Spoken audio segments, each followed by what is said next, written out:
para o cotidiano, para o dia a dia, para que vocês também possam fazer coisas em casa. Portanto, vamos tentar encontrar alguém que tenha mais ou menos o mesmo estilo que nós e que nos possa mostrar o trabalho dela.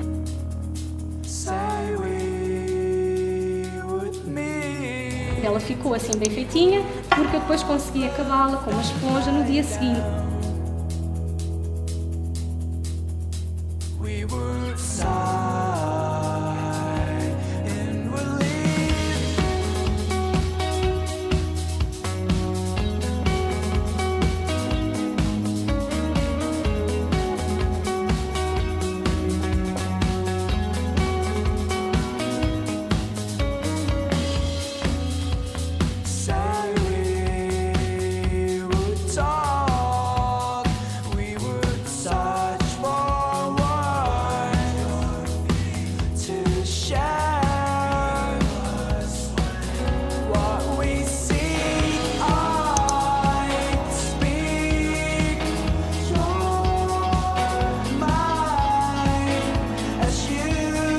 Vão pegando na pasta para ela ir ganhando a forma, ok?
Gostei muito do facto das peças poderem ser peças que nós vamos dar utilidade. Super útil para nós iniciarmos esta técnica.